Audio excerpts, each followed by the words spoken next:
স্বাগত দর্শক, একাত্তর জার্নালে আপনাদের সাথে আছে আমি তানিয়া রহমান। সংবাদ পর্যালোচনা ভিত্তিক নিয়মিত এই অনুষ্ঠানে আমরা খবরের নানান বিষয় নিয়ে বিশ্লেষণ করি। পত্রপত্রিকা, টেলিভিশন, ডিজিটাল মিডিয়া এবং নিউজ পোর্টালে যেসব খবর শিরোনাম হয়ে থাকে তা আমরা জানিয়ে দিই। সেই খবরের সাথে যুক্ত মানুষদের আমরা সংযুক্ত করি আমাদের আলোচনা টেবিলে। আমাদের স্টুডিও এবং অনলাইনে সংযুক্ত থাকা অতিথিরা সেসব খবরের গভীরে ঢোকেন। আজ আমাদের সাথে আছেন স্টুডিওতে গেস্ট হিসেবে সিনিয়র সাংবাদিক সিরাজুল ইসলাম। অনেক ধন্যবাদ এবং স্বাগত একাত্তর জার্নালে রাতের বেলা সময় দিয়েছেন। এবং দর্শক, আপনাদেরকেও আমরা জানিয়ে রাখতে চাই যে বিভিন্ন সময়ে নানা খবরের পর্যালোচনার সময় অতিথিরাও পর্যায়ক্রমে যুক্ত হবেন। আমরা আলোচনায় যাব, স্বাভাবিকভাবেই রাজনৈতিক নানা বিষয় নিয়ে আলোচনা হবে, তবে তার আগে কয়েকটি নিউজ পোর্টালের খবরাখবর আমরা একটু দেখে আসতে চাই। প্রথম আলো আমাদের হাতে আছে।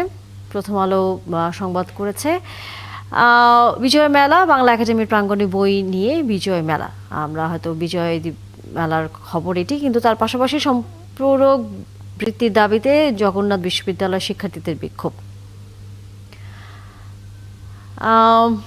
এরপর আছে bdnews24.com, বলছে খালেদা জিয়ার আস্থা আগের মতোই, গুজবে কান্নাদের আহ্বান। আমরা জানি যে প্রায় সন্ধ্যার কিছুটা পরে বেগম খালেদা জিয়ার স্বাস্থ্যের সর্বশেষ অবস্থা জানানো হয়েছে চিকিৎসকদের পক্ষ থেকে, এবং সেখানে এই মন্তব্য দেওয়া হচ্ছে এবং বলা হচ্ছে যে ডাক্তাররা যে চিকিৎসা দিচ্ছেন সেটি উনি গ্রহণ করতে পারছেন এবং সত্যিকার অর্থে রেসপন্স করছেন, যেটি আসলেই কিন্তু এক ধরনের স্বস্তির খবর। এর পাশাপাশি আরও অন্যান্য খবর যদি আমরা দেখি, যে সেটি হচ্ছে পুরনো ফোনও আমদানি করা যাবে, ব্যবসায়ীদের দাবির মুখে জানালো সরকার। আছে আমরা জানি যে মোহাম্মদপুরে মা মেয়ে হত্যা, শাশুড়িকে সাথে নিয়ে আয়েশাকে গ্রেফতার করা হয়েছে, সেই খবর। এবং বিজয় দিবসে কুচকাওয়াজ করবে গণতান্ত্রিক সাংস্কৃতিক ঐক্য, সেই খবরও আছে। এরপর আমাদের হাতে আছে বাংলা ট্রিবিউন। তারা বলছে খালেদা জিয়ার শারীরিক অবস্থা অপরিবর্তিত, তবে চিকিৎসা গ্রহণ করতে পারছেন। একই সাথে আছে সুপ্রিম কোর্ট সচিবালয় প্রতিষ্ঠা লড়াইয়ে গণমাধ্যম কর্মীদের অবদান রয়েছে, সেটি একটি খবর। পুলিশের সহায়তায় সচিবালয়ে ছাড়লেন অর্থ উপদেষ্টা।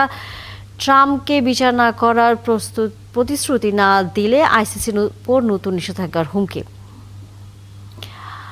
নানা রকম খবরাখবর আসলে কম বেশি আছে, এবং স্বাভাবিকভাবেই আসলে বেগম খালেদা জিয়ার শারীরিক যে অবস্থাটি সেটি গণমাধ্যমে সবসময় হচ্ছে শীর্ষ শিরোনাম হয়, অথবা একই সাথে সেটি প্রধান খবর হিসেবে থাকে, কারণ এই খবরের দিকে সারা দিনই বলা যায় মানুষের আগ্রহ। তিনি যেটি আসলে বলছেন সবাই, যে এখন আর কোনো রাজনৈতিক দলের তিনি নেতা নন, তিনি এখন আসলে সারা বাংলাদেশের মানুষের একজন নেতা হয়ে গেছেন, এবং তাকে নিয়ে সবাই ভাবছেন, তার শারীরিক অবস্থা সম্পর্কে জানার জন্য তারা অধীর আগ্রহে থাকেন। সেই খবরের পাশাপাশি রাজনৈতিক খবরও আসলে আছে। সেই খবরের আলোচনায় যাবার আগে আমাদের সাথে অন্যান্য অতিথি যারা যুক্ত হয়েছেন তাদেরকে একটু পরিচয় করে দিতে চাই। আছেন মোহাম্মদ আব্দুল সালাম, বিএনপি চেয়ারপারসনের উপদেষ্টা, যুক্ত হবেন তিনি কিছুক্ষণের মধ্যেই। আছেন সাইফুল হক, সাধারণ সম্পাদক বিপ্লবী ওয়ার্কার্স পার্টির। আছেন অধ্যক্ষ মাওলানা সোয়াইব হোসেন, বিভাগীয় সাংগঠনিক সম্পাদক ইসলামী আন্দোলন বাংলাদেশ। আছেন মনিরা শারমিন, যুগ্ম আহ্বায়ক জাতীয় নাগরিক পার্টি এনসিপির। আমরা কিছুক্ষণের মধ্যে আশা করি অন্যান্য অতিথিদের সাথে আমরা আসলে সংযুক্ত হয়ে যাব। তার আগে আমাদের সাথে যেহেতু আছেন সিনিয়র সাংবাদিক সিরাজুল ইসলাম, তার সাথে একটু আলোচনাটা শুরু করে আসতে চাই। সিরাজুল ইসলাম, বহুল প্রতীক্ষিত যে নির্বাচন, যার জন্য সবাই অপেক্ষা করছেন, তার একটা হয়তো আমরা অনেক দূর আসলে এগিয়ে গেছি, কারণ আগামীকাল তফসিল ঘোষণা হতে যাচ্ছে। নানা ধরনের কল্পনা ছিল, হবে কি হবে না, তারিখ ঠিক থাকবে কিনা, সময় ঠিক থাকবে কিনা, রাজনৈতিক দলগুলো নানা রকম দাবি দাওয়া করেছে, এর মধ্যে আমরা দেখেছি। সব কিছু ছাপিয়ে নির্বাচনের তফসিল ঘোষণা হতে যাচ্ছে আগামীকাল, এবং তারপরে আসলে বলা যায় পুরোপুরি সব রাজনৈতিক দলই নির্বাচনের মাঠ একদম দাপিয়ে বেড়াবে, আমরা নির্বাচনের আগে যেমনটা আসলে দেখি। আপনার দৃষ্টিতে যদি একটু মন্তব্য জেনে নেই। আপনাকে অনেক ধন্যবাদ জানাচ্ছি আমাদের একাত্তর জার্নালের দর্শক শ্রোতা সবাইকে। শুভেচ্ছা এবং ধন্যবাদ আমাদের সাথে অনলাইনে যে সমস্ত অতিথি যুক্ত আছেন, সাথে আমাদের যে সমস্ত কলাকুশলী সবাইকে আমি ধন্যবাদ শুভেচ্ছা জানাচ্ছি। বাংলাদেশ সরকারের যারা তফসিল ঘোষণার কাজে নিরন্তর চেষ্টা চালিয়েছেন, আন্তরিকতার সাথে কাজ করেছেন, এবং আগামীকাল ইনশাআল্লাহ আশা করা যায় যে এই তফসিল ঘোষিত হতে যাচ্ছে। সবাইকে শুভেচ্ছা জানাচ্ছি। তফসিল ঘোষণা যখনই বাংলাদেশের তফসিল ঘোষণা হয়ে যাবে, তখনই বাংলাদেশের নির্বাচনের একটা গুরুত্বপূর্ণ পর্যায়ের শেষ হবে, এবং নতুন একটা পর্যায়ে আমরা প্রবেশ করব। নতুন পর্যায়টা হবে এই নির্বাচনী তফসিল ঘোষণা মানেই নির্বাচনের একেবারে আনুষ্ঠানিকতা শুরু।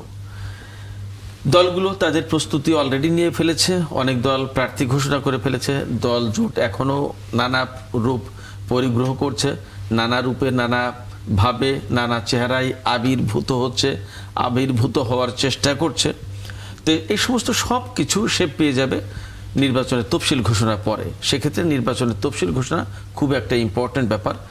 আরও বেশি ইম্পর্ট্যান্ট যে কারণে হয়ে দাঁড়াচ্ছে সেটি হচ্ছে যে আপনি যেটি বলছিলেন যে নির্বাচন হবে কিনা, নানামুখী গুঞ্জন ছিল, গুজব ছিল, নানামুখী আলোচনা বিশ্লেষণ ছিল। এই সমস্ত সব কিছু বাদ দিয়ে তফসিল যখন ঘোষণা হয়ে যাবে এই সমস্ত সব কিছু তখন অতীত হয়ে যাবে, পেছনে চলে যাবে। সেক্ষেত্রে আমাদের সামনে শুধুই তখন থাকবে নির্বাচনী মাঠ, নির্বাচনের প্রস্তুতি, নির্বাচনের উচ্ছ্বাস, নির্বাচনের আমেজ, নির্বাচনের উৎসব, নির্বাচনের নানামুখী কর্মকাণ্ড এবং নির্বাচন কিভাবে হবে, নির্বাচন কতটা সুষ্ঠু হবে, দলগুলোর ভূমিকা কি হবে, এই সমস্ত সব কিছু আমাদের সামনে ক্রমেই পরিষ্কার হবে। সেক্ষেত্রে নির্বাচন আগামীকাল সন্ধ্যায় 6টায় যখন তফসিল ঘোষণা করা হবে বলে কথা রয়েছে, সেটা যদি সব ঠিকঠাক হয়ে যায় তাহলে একটা অধ্যায়ের শেষ হচ্ছে আর একটা অধ্যায়ের শুরু, এবং আমরা সেই শুরুর অধ্যায়টাকে বরণ করে নেওয়ার জন্য আসলে পুরো জাতি এই মুহূর্তে প্রস্তুত। আমি মনে করি যে এই নির্বাচনটা একটা বিশেষ প্রেক্ষাপটে হতে যাচ্ছে। আমরা সবাই সেটা বুঝতে পারি যে একটা বিরাট গণ আন্দোলনের মুখে একটা সরকারের পতন হয়েছে। আওয়ামী লীগ সরকারের পতনের পরে 1 বছরের বেশি সময় পরে এসে এই তফসিল ঘোষণা হতে যাচ্ছে। অধীর আগ্রহে পুরো জাতি অপেক্ষা করছে নতুন নির্বাচন এবং নতুন সরকার, নতুন বন্দোবস্ত, নতুন রাষ্ট্র ব্যবস্থা। এই সমস্ত সবকিছু সম্ভাবনার একেবারে দ্বার উন্মুক্ত হয়ে যাবে আগামীকালের তফসিল ঘোষণার মধ্য দিয়ে। অবশ্যই আমরা আসলে পুরোটা আরো পরিষ্কার হতে পারবো যখন তফসিল ঘোষণার পরেও আমরা দেখবো রাজনৈতিক দলগুলোর আসলে প্রতিক্রিয়া আসবে এবং তাদের পরিকল্পনা আসবে আগামী নির্বাচনকে ঘিরে। অতিথি হিসেবে এর মধ্যে যুক্ত হয়েছেন দর্শক আমাদের সাথে মোহাম্মদ আব্দুল সালাম, বিএনপির চেয়ারপারসনের উপদেষ্টা তিনি। আশা করি আমরা সংযুক্ত করতে পেরেছি।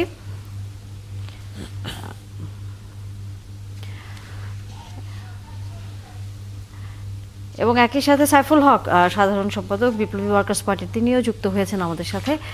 আপনাদের দুজনকেই ধন্যবাদ এবং স্বাগত জানাই ৭১ জার্নালে আমাদের সাথে যুক্ত হয়েছেন, এত রাতের বেলা সময় দিয়েছেন তার জন্য কৃতজ্ঞতা।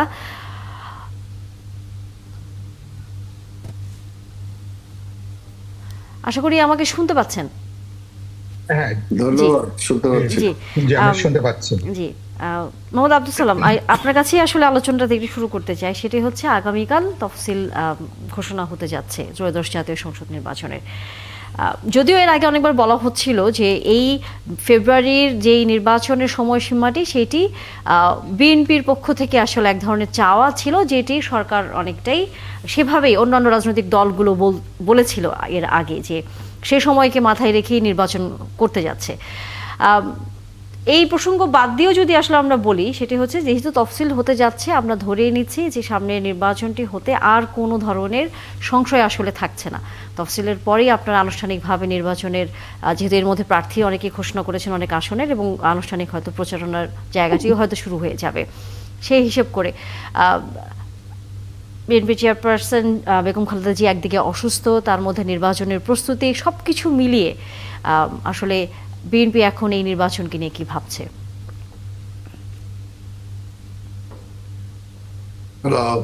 জি, আপনি কি আমাকে শুনতে পেয়েছেন আব্দুল সালাম? আপনার শেষের কথাটুকু শুনতে পারিনি। নির্বাচন যেহেতু আগামীকাল তফসিল ঘোষণা হতে যাচ্ছে, বিএনপির চেয়ারপারসন বেগম খালেদা জিয়া যেহেতু একদিকে অসুস্থ আছেন আমরা জানি কম বেশি, এবং এর মাঝেই আবার বিএনপি তার নির্বাচনের প্রস্তুতিও আসলে শুরু করেছে। আমরা জানি যে অনেক আসনে হচ্ছে প্রার্থী ঘোষণাও করা হয়েছে। সবকিছু মিলিয়ে এই নির্বাচনের এখনকার আসলে বিএনপির অবস্থানটা আমরা একটু জেনে নিতে চাই আপনার কাছ থেকে। আপনাকে ধন্যবাদ, এবং আমার সাথে আরো যারা এখানে সংযুক্ত হয়েছেন ওনাদেরকে ধন্যবাদ জানাই। যারা শুনছেন দেখছেন তাদেরকে ধন্যবাদ। আমি ধন্যবাদ জানাই নির্বাচন কমিশনকে যে দেরিতে হলেও শেষ পর্যন্ত তারা আগামীকালকে নির্বাচনের শিডিউল ঘোষণা করতে যাচ্ছে, সেটার জন্য তাদেরকে ধন্যবাদ। আর আপনি যেটা বললেন যে আমাদের কথা মতোই, আসলে না, আমরা কিন্তু 5ই আগস্টে এই সরকার ক্ষমতায় আসার পর থেকেই কিন্তু আমরা বলে আসছিলাম যে যত দ্রুত, অর্থাৎ 6 মাসের মধ্যে যদি একটা নির্বাচন হতো, তাহলে আজকে দেশের যে পরিস্থিতি, এর চেয়ে অন্তত ভালো পরিস্থিতি থাকতো। এবং আমরা প্রথম থেকে বলে আসছিলাম যে একটি রোড ম্যাপ দেওয়ার জন্য তারা কতদিন ক্ষমতায় থাকতে চান, তারা কি কি সংস্কার করতে চান, নির্বাচনটা কবে করতে চান, কিন্তু সেই ধরনের টোটাল যে একটা পরিকল্পনা, সেই পরিকল্পনাটা কিন্তু বিগিনিং থেকে যেটা চাচ্ছিলাম সেটা সেই সরকার দেয়নি। তবে তারপরও আজকে যেহেতু দিয়েছে, সেটার জন্য আমরা ধন্যবাদ জানাই এবং আমরা আশা করব যে নির্বাচনে একটা শান্তিপূর্ণ সুষ্ঠু একটা নির্বাচন হবে এবং নির্বাচনের মধ্য দিয়ে একটি নির্বাচিত পার্লামেন্ট, একটি নির্বাচিত সরকার আসবে এবং দেশটির যে দীর্ঘদিন ধরে যে গণতন্ত্রের বাইরে ছিল, আজকে গণতন্ত্রের উত্তরণের জন্য একটা ধাপ অন্তত এগিয়ে যাবে, এটা অন্তত আমরা আশা করি। কাজে আমরা আশা করব যে সবার অংশগ্রহণের মধ্য দিয়ে একটি সুন্দর, সুষ্ঠু, শান্তিপূর্ণ একটা নির্বাচন অনুষ্ঠিত হবে। নিশ্চয়ই আমরা আসলে সব সাধারণ মানুষের মুখে আছি যে আমরা একটি শান্তিপূর্ণ এবং সকল রাজনৈতিক দল সেখানে অংশ নিয়ে নির্বাচনটি করবে এবং একটি নির্বাচিত সরকারকে আমরা হয়তো সামনে দায়িত্ব নিতে দেখব। সাইফুল হক, আপনার কাছ থেকেও আসলে একই রকম প্রতিক্রিয়া নিতে চাই, যেহেতু আগামীকাল তফসিল ঘোষণা হতে যাচ্ছে। নানা রকম আলোচনা, নানা রকম দাবি দাওয়া আমরা দেখেছি, সবকিছু একদিকে রেখে এখন আগামীকাল যেহেতু তফসিল ঘোষণা হতে যাচ্ছে, আমরা আনুষ্ঠানিকভাবে বলতেই পারি যে সামনে আসলে নির্বাচনের দিনক্ষণটি এগিয়ে আসছে।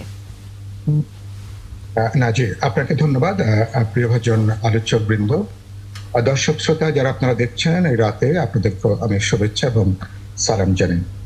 আমরা নির্বাচন কমিশন তারা আজকে যে ঘোষণা দিয়েছেন যে আগামীকাল সন্ধ্যায় 6টায় তারা ত্রয়োদশ জাতীয় সংসদ নির্বাচনের তফসিল ঘোষণা করবে, এটাকে নিশ্চয়ই আমরা সাধুবাদ জানাই। এটা আসলে এই ধরনের একটা নির্বাচনের জন্য 17 বছর ধরে আমাদের প্রতীক্ষা, আর সেই প্রতীক্ষার অবসান আশা করি হবে। আর এবারকার নির্বাচনের সাথে যেহেতু এটা একটা সাধারণ নির্বাচন নয়, এটা একটা অভ্যুত্থানের পরে, একটা অসাধারণ গণজাগরণ, গণ অভ্যুত্থানের পরে মানুষের বিপুল প্রত্যাশা, এবং এই প্রত্যাশার পারদটা বেড়েছে যে আমরা পুরনো জমানায় ফিরবো না। রাষ্ট্র, সরকার, সংবিধানের যেহেতু আমরা একটা ডেমোক্রেটিক ট্রানজিশন চাই, এর একটা ডেমোক্রেটিক রিফর্মসের একটা বড় একটা এজেন্ডা। সুতরাং আগামী নির্বাচনের মধ্য দিয়ে যে পার্লামেন্ট, এই পার্লামেন্ট যেহেতু প্রথম 6 মাস 180 দিন কনস্টিটিউয়েন্ট পাওয়ার নিয়ে পার্লামেন্ট কাজ করবে, ফলে বলতে পারেন অসাধারণ অনেকগুলো গুরুত্বপূর্ণ দায়িত্ব পার্লামেন্টের উপরে থাকবে। সে অর্থে এটা একটা এক্সট্রাঅর্ডিনারি একটা পার্লামেন্ট হতে যাচ্ছে। আর একই দিন যেহেতু আবার গণভোট, এটা আমাদের ইতিহাসের এটাও একটা নজিরবিহীন নির্বাচনের দিন গণভোট, যে গণভোট জুলাই সনদ বাস্তবায়নের পক্ষে। আমরা বিপ্লবী ওয়ার্কার্স পার্টিতে ইতিমধ্যে বলেছি গণভোটে আমরা হাঁ সূচক ভোট দিতে চাই। গণভোটের প্রশ্ন নিয়ে আমাদের আপত্তি আছে, কিছু সমালোচনা আছে, কিছু বিভ্রান্তি তৈরি হয়েছে, কিন্তু সামগ্রিকভাবে স্ট্রং কিছু রিজার্ভেশন থাকার পরেও আমরা নিশ্চয়ই গণভোটে হাঁ সূচক ভোটের আমরা প্রত্যাশা করব। নির্বাচনের মধ্য দিয়ে সবচেয়ে গুরুত্বপূর্ণ বাংলাদেশের একটা রাজনৈতিক নেতৃত্ব তৈরি হবে। কারণ স্টেট যে পলিটিক্যাল, এটা একটা অ্যাপারেটাস, ফলে রাষ্ট্রের জন্য একটা মডার্ন ডেমোক্রেটিক স্টেটে একটা পলিটিক্যাল লিডারশিপ দরকার, যারা পপুলারলি ইলেক্টেড হবেন, যারা মানুষের কাছে অ্যাকাউন্টেবিলিটি থাকবে, জবাবদিহিতার প্রশ্ন আছে, ট্রান্সপারেন্সির প্রশ্ন আছে, এবং আমরা সেই নির্বাচনের মধ্য দিয়ে, আমি ইতিমধ্যে বলেছি যে আগামী নির্বাচনের মধ্য দিয়ে আমরা স্বর্গরাজ্য হতে যাব না, কিন্তু একটা দায়বদ্ধ নির্বাচিত একটা জবাবদিহিমূলক এবং একটা ভারসাম্যমূলক একটা রাষ্ট্র, সরকার, সংবিধানের পথে হাঁটতে পারবো। সেদিক থেকে একটা অসাধারণ একটা ট্রানজিশনের সুযোগ আমাদের জন্য আসবে। যে কথাটা বলে এই পর্বে শেষ করব, কিন্তু নির্বাচন নিয়ে শঙ্কাটা আছে। দেশব্যাপী সংঘাত ছড়িয়ে পড়ছে, রাজনৈতিক প্রতিযোগিতা কোথাও কোথাও সহিংসতা রূপ নিচ্ছে, সশস্ত্র মহড়া আমরা দেখছি। জেএসডির তানিয়া রবের আমরা দেখছি যে সেখানে বিপুলভাবে গত 3 দিন ধরে হামলা আক্রমণ চলছে। লক্ষ্মীপুরে আমরা দেখছি, রামগতি, বিভিন্ন অঞ্চলে, দেশের বিভিন্ন অঞ্চলে সেটা চলছে, এবং এটা আইন শৃঙ্খলা এখনো পেশাদারি দায়িত্বের মধ্যে আসতে পারেনি। অনেক সময় তারা অসহায়, তারা ভূমিকা পালন করছেন। সুতরাং এদিক থেকে সরকার নির্বাচন কমিশনকে খুব বলিষ্ঠ কঠোর অবস্থান নেওয়া দরকার। আর আমি ইতিমধ্যে বলেছি এ ব্যাপারে রাজনৈতিক দলগুলোর মধ্যে এক ধরনের বোঝাপড়া লাগবে, যে আমরা বিতর্ক করব, প্রতিযোগিতা করব, কিন্তু পুরোনো জমানার মতন নির্বাচনের নাম করে জবরদখল করব না, সহিংসতা জড়িয়ে পড়বো না, এবং জবরদস্তি করে নিশ্চয়ই আমরা নির্বাচনটা করতে চাইবো না। নিশ্চয়ই আমরা এই আলোচনাটা দীর্ঘায়িত করব। অবশ্যই আপনি আছেন সাইফুল হক, এর মধ্যে মনিরা শারমিন আপনিও যুক্তি হয়েছেন। তবে বিরতির আসলে সময় হয়ে গেছে। বিরতির পর মনিরা শারমিন আপনার কাছে আসলে প্রথমে এসে আমরা প্রতিক্রিয়া হয়তো নেব। এখন রাত 12টা বেজেই গেছে। আমরা সংবাদ শিরোনামগুলো এক নজরে দেখে আসতে চাই। বৃহস্পতিবার সন্ধ্যা 6টায় ত্রয়োদশ জাতীয় সংসদ নির্বাচন ও গণভোটের তফসিল, বললেন ইসি সচিব আক্তার আহমেদ। অন্তর্বর্তী সরকারের উপদেষ্টা পরিষদের 2 ছাত্র প্রতিনিধি আসিফ মাহমুদ ও মাহফুজ আলমের পদত্যাগ, বললেন প্রেস সচিব। চিকিৎসায় সাড়া দিচ্ছেন বেগম খালেদা জিয়া, আপাতত এভারকেয়ার হাসপাতালেই থাকবেন, জানিয়েছেন এজেডএম জাহিদ। 125 আসনে এনসিপির প্রার্থী তালিকা প্রকাশ, বিএনপি নয় সংস্কারের পক্ষের দলগুলোকে নিয়ে নির্বাচনে যাওয়ার ঘোষণা। মোহাম্মদপুরে মা মেয়ে হত্যার ঘটনায় ঝালকাঠি থেকে গৃহকর্মী আয়েশা ও তার স্বামী গ্রেফতার করেছে পুলিশ।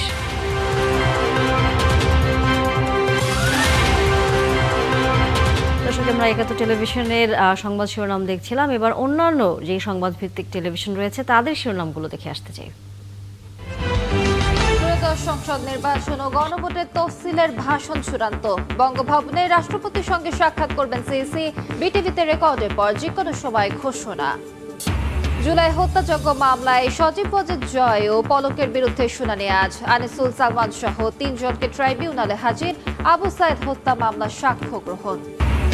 দূষণে নাকাল ধানমন্ডি লেক, হুমকিতে জলজ প্রাণী, নোংরা পানি ব্যবহারে বাড়ছে স্বাস্থ্য ঝুঁকি, কর্তৃপক্ষের নিষ্ক্রিয়তায় স্থানীয়দের ক্ষোভ, রক্ষণাবেক্ষণের তাগিদ। ট্যারিফ আদায়ে ব্যর্থ হয়ে 21টি বেসরকারি অফটকের অনির্দিষ্টকালের ধর্মঘট ঘোষণা, কাল থেকে কার্যকর, আমদানি রপ্তানি বাণিজ্যে বিপর্যয়ের শঙ্কা। কাল সন্ধ্যা 6টায় নির্বাচনের তফসিল ঘোষণা করবেন সিইসি, বিস্তারিত জানানো হলো রাষ্ট্রপতিকে। সুষ্ঠু ভোট আয়োজনে ইউএনওদের নির্দেশ প্রধান উপদেষ্টা। নির্বাচনের জন্য গুরুত্ব দেব। শেষ হলো জল্পনা কল্পনার, পদত্যাগ করলেন আসিফ মাহমুদ ও মাহফুজ আলম, নির্বাচনে প্রার্থী হবেন এলজিআরডির দায়িত্ব পালন করা ছাত্র উপদেষ্টা। 125 আসনে এনসিপির প্রার্থী ঘোষণা, ফাঁকা রাখা হয়েছে ঢাকা 10 ও লক্ষ্মীপুর 1, শুধু জয়ের জন্য নির্বাচনে অংশ নিচ্ছে না দল, বললেন না। দুর্নীতির লাগাম টেনে ধরতে মেগা প্রজেক্টে যাবে না বিএনপি, জানালেন তারেক রহমান। শিক্ষা, স্বাস্থ্য ও সামাজিক উন্নয়ন খাতে বেশি ব্যয়ের পরিকল্পনা। মোহাম্মদপুরে মা মেয়ে হত্যার আসামি গৃহকর্মী আয়েশা ঝালকাঠি থেকে গ্রেফতার, জিজ্ঞাসাবাদের পর জানা যাবে খুনের মোটিভ, বলছে পুলিশ। ইন্টারনেট বন্ধ করে হত্যার মামলায় জয়কে ট্রাইব্যুনালে হাজির হতে পত্রিকায় বিজ্ঞপ্তি দেওয়ার নির্দেশ। হাসিনার ভারত ছাড়ার ব্যাপারে কোনো তথ্য নেই পররাষ্ট্র মন্ত্রণালয়ে। নানা রকম খবর, তবে বেশিরভাগই খবর আসলে আমরাও যে বিষয়গুলো নিয়ে আলোচনা করছিলাম, নির্বাচনের তফসিল, বেগম খালেদা জিয়া এবং একই সাথে হচ্ছে নির্বাচনে বিভিন্ন দলের যে প্রার্থী এবং তার সামনে নির্বাচনে নানা পরিকল্পনার কথা। মনিরা শারমিন, আপনি যেহেতু আছেন আমাদের সাথে, আপনার সাথে তখন আসলে কথা বলার সুযোগ হয়নি, ধন্যবাদ, সময় দিয়েছেন আবারও। তফসিল আগামীকাল ঘোষণা হবে এবং নির্বাচনের প্রস্তুতির মধ্যে আমরাও দেখছি আপনারাও এরই মধ্যে প্রার্থী ঘোষণা করেছেন এবং নির্বাচনের প্রস্তুতিও নিচ্ছেন। আমরা হয়তো সামনের দিনগুলোতে আরও হয়তো আপনাদের কর্মকাণ্ড দেখতে পাবো।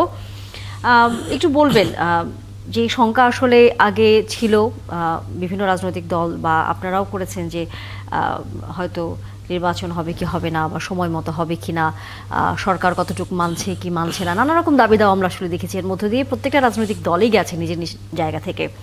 সেই শঙ্কা মন থেকে আসলে দূর হয়েছে কিনা? জি, ধন্যবাদ। যারা দেখছেন তাদের শুভেচ্ছা এবং আমার যারা বিজ্ঞ সহালোচক উপস্থিত আছেন তাদের শুভেচ্ছা। দেখেন, নির্বাচন হবে এবং এই 5 আগস্ট পরবর্তী সময় বাংলাদেশের যে গণতান্ত্রিক উত্তরণ, এটার জন্য আসলে নির্বাচন হতে হবে। আমরা প্রথম থেকেই এনসিপির অবস্থান অন্তত এরকম ছিল। নানান ধরনের শঙ্কা ছিল, এখনো আছে। এখন হয়তো আগামীকালকে তফসিল ঘোষণা হবে, তবে আমরা এইটুকু নিশ্চিত হতে পারি যে নির্বাচন হচ্ছে, কিন্তু এখনো শঙ্কা আছে যে নির্বাচনটি কেমন হবে, কারণ আমরা সারা দেশ জুড়ে যা দেখছি যেই আমি যদি বলি যে ক্ষমতার প্রভাব এবং পেশি শক্তির যে একটা প্রভাব আছে বাংলাদেশের রাজনৈতিক সংস্কৃতিতে, এবং সেটা নির্বাচনী সংস্কৃতিতে সেটা আরো অনেক বেশি। এবং আমি যদি বলি যে টাকার যে একটা প্রভাব নির্বাচনী সংস্কৃতিতে, সেই জায়গা থেকে কিন্তু আমরা মানে সেই সংস্কৃতির মধ্যেই আছে, এবং বাংলাদেশে একটা গণ অভ্যুত্থান হয়ে গেছে, কিন্তু রাজনৈতিক এই পরিবর্তনগুলো আমরা দেখিনি। সুতরাং নির্বাচনটি কেমন হবে এটি নিয়ে যেমন জনমনেও প্রশ্ন আছে। আমরা যখন গণসংযোগ করতে যাচ্ছি বিভিন্ন এলাকায়, সেখান থেকে কিন্তু এরকম আমরা আশঙ্কা তাদের মধ্যে, সাধারণ মানুষের মধ্যে দেখতে পাচ্ছি যে সত্যিকার অর্থেই আসলে ভোটাররা নিশ্চিতভাবে তারা ভোট দিতে পারবেন কিনা, কোনো শঙ্কা আছে কিনা, বা আমাদের কাছে প্রশ্ন করছেন যে আপনারা কি বলেন, আসলে কি নির্বাচনে আমরা কি ভোট দিতে পারবো কিনা ঠিকঠাক গিয়ে। সুতরাং এখানে দুইটি বিষয়, যে সাধারণ মানুষ কিন্তু এখন অনেক বেশি সচেতন, সাধারণ মানুষ এখন অনেক বেশি প্রতিবাদী। একটা বাংলাদেশে যে গণ অভ্যুত্থান হয়ে গেছে, প্রত্যেকটা মানুষের মধ্যে এক ধরনের রাজনৈতিক পরিবর্তন এসছে। সেই জায়গা থেকে মানুষ কিন্তু তাদের এই রাজনৈতিক অধিকার প্রয়োগে এবার অনেক সোচ্চার হবে। সেই জায়গায় আমার মনে হয় যে রাজনৈতিক যে দলগুলো আছে তাদের কিন্তু এখানে এটা একটা অ্যালার্মিং বার্তা বলবো আমি। কারণ হচ্ছে যে পুরনো সংস্কৃতিতে বাংলাদেশে আর নির্বাচন করা যাবে না, এবং এই জায়গা থেকে অবশ্যই ইলেকশন কমিশন এবং মাঠ প্রশাসন যারা আছেন, পুলিশ প্রশাসন, সবাইকে কিন্তু দায়িত্বশীল ভূমিকায় আসতে হবে।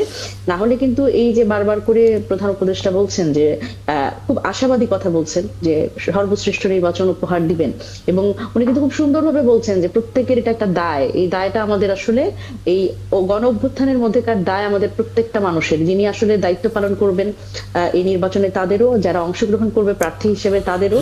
সুতরাং এই অভ্যুত্থানটাকে জানে আমরা না ভুলি, এবং জুলাইটাকে না ভুলি, এটি কিন্তু এখানেও একটা বার্তা আর কি।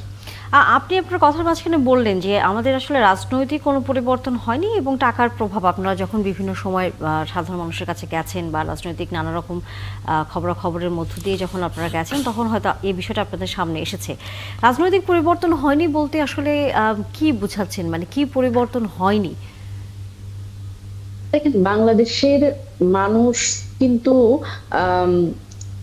যাতে আসলে রাজনীতি সচেতন না হয়, এই কারণেই কিন্তু আমাদের রাজনীতিবিদরা সবসময় মার্কার প্রচারণা করেছে বহু বছর ধরে। বাংলাদেশের মানুষকে আসলে এটি রাজনীতিবিদদের এক ধরনের প্রতারণা, যে যাতে, কারণ জনগণ যখন সচেতন হবে, জনগণ যখন তার অধিকার সম্পর্কে সচেতন হবে, সে যখন যোগ্য নেতৃত্ব খুঁজে পাওয়ার মতো সক্ষমতা অর্জন করবে, তখন কিন্তু আমাদের রাজনীতিবিদরা তাদের আসলে প্রতারণার মধ্যে ফেলতে পারবে না। কারণ আমরা দেখেছি যে আসলে টাকার বিনিময়ে ভোটারদের কেনার একটা ব্যবস্থা কিন্তু বাংলাদেশের রাজনৈতিক সংস্কৃতিতে আছে। তো সেই জায়গার কথাই বলছি আসলে। এবং আরেকটা ব্যাপার, যেটা ক্ষমতার প্রভাবের কথা বলছি, অস্ত্রের ঝনঝনানির কথা বলছি, যে আমি যখন নিজের এলাকায় প্রচারণার ক্ষেত্রে গেছি, তখন তাদের মধ্যে এক ধরনের ব্যাপার, যে আসলে যার পোস্টার অনেক বেশি এবং যার পেছনে নেতাকর্মী, যাদের আসলে ওই ক্ষমতার প্রভাবটা যাদের দেখলেই মনে হয় যে ঠিক আছে উনি আসলে এমপি হয়ে আসবেন, এবং তাকে না ভোট দিলে, তাকে যদি ভোট না দেন, সেখানে আবার কি বিপদে পড়ে সাধারণ মানুষ, তাদের মধ্যে কিন্তু এই ধরনের একটা ব্যাপারও আছে, যে বড় দল তাদের যদি ভোট না দেই, সেখানে আবার আমি এলাকায় থাকতে পারবো কিনা, আমাদের উপরে আসলে কোনো ধরনের হামলা বা মামলার শিকার হবো কিনা, মানুষ কিন্তু এই ধরনের শঙ্কা করে। সেই জায়গা থেকে আসলে সব রাজনৈতিক দলের যারা আছেন তাদের কিন্তু এই বিষয়টা বুঝতে হবে। এবং সত্যিকার অর্থে আমি যেটা মনে করি যে ক্ষমতার প্রভাবে রাজনীতির দিন আসলে শেষ। এই সময় আমাদের আসলে একটা ওয়েক আপ অ্যালার্ম, যে আমাদের সাধারণ মানুষের সাথে সমস্যা সমাধানের রাজনীতি করতে হবে, এবং যেই সম্ভাবনাটা বাংলাদেশে এই 5 আগস্টের পরে এসছে, পরিবর্তনের যে সম্ভাবনা, সেটি কিন্তু আমাদের সকল রাজনৈতিক দলের মনে রাখতে হবে। দেখেন, আমরা যখন নতুন দল হিসেবে, তরুণ দল হিসেবে যখন প্রচারণায় যাচ্ছি, আমাদেরও কিন্তু স্বাভাবিকভাবেই আমরা যাতে ভীত সন্ত্রস্ত না হই, যে অন্য প্রতিপক্ষের যে রাজনৈতিক নেতারা আছে তারা যাতে আমাদের উপরে হামলা না করে। আমরা কিন্তু দেখেছি কিছুদিন আগে এবি পার্টির ফুয়াদ ভাইয়ের উপরে এক ধরনের, উনি একটা বক্তব্য প্রদানের ফলে ওনার উপর যে ধরনের একটা আক্রমণাত্মক ব্যাপার ঘটেছে, সেটি খুবই দুঃখজনক। তো প্রচারণার ক্ষেত্রেও যাতে আমরা এই ধরনের সমস্যার মধ্যে না পড়ি, এবং নির্বাচনের ব্যাপার তো আছে, প্রত্যেকটি বুথ প্রত্যেকটি কেন্দ্রে সেই ধরনের ক্ষমতার প্রভাব যাতে আমরা না দেখি। আমরা জানি সুষ্ঠু একটা নির্বাচনের মাধ্যমে সামনের দিকে এগোতে পারি, এটি আমাদের আসলে সত্যিকার অর্থে চাওয়া এবং প্রত্যাশা। আব্দুল সালাম, আপনিও কি একমত কিনা মনিরা শারমিনের সাথে? কোন বিষয়ের সাথে? যেভাবে হচ্ছে আগামী নির্বাচনকে যে সংখ্যাগুলো সামনে রেখে তাদের দলের পক্ষ থেকে মনে করছেন যে রাজনৈতিক কোনো পরিবর্তন হয়নি, এখনো রাজনৈতিক প্রভাব রয়েছে, সাধারণ মানুষ ভয় পায় যে বড় দলকে নির্বাচনে জিতিয়ে না আসলে এলাকায় থাকতে পারবে না, এই ভয়ে হয়তো বড় দলগুলো জিতে যেতে পারে, এ ধরনের যে বিষয়গুলো তিনি সামনে তুলে নিয়ে এসছেন, আসলে কি তাই? এটা হলো একটা মনস্তাত্ত্বিক ব্যাপার। যেহেতু দীর্ঘ 17 বছর এই দেশের মানুষ ভোট দিতে পারে নাই, দিনের ভোট রাত্রে হয়েছে, আমি এবং ডামি নির্বাচন হয়েছে, ওই রকম একটা মনস্তাত্ত্বিক অবস্থা এখনো অনেকের মধ্যে বিদ্যমান। এইবারে নির্বাচনটা তো স্বাভাবিকভাবে আগের বারের মতো নির্বাচন না, আর এইবারের নির্বাচন কমিশন আগের মতো নির্বাচন কমিশন না। আর এইবার তো মানে যারা ক্ষমতায় আছে তারা আবার ক্ষমতায় ফিরে পাওয়ার জন্য তারা নির্বাচন অংশগ্রহণ করছে না। তাই কাজে ক্ষমতার প্রভাবটা তো এখানে থাকার কোনো কারণ নাই। আর আরেকটা কথা হলো যে দল বড় ছোট, এটা তো আর এটা কি এখন আমার দল আমি ছোট করব?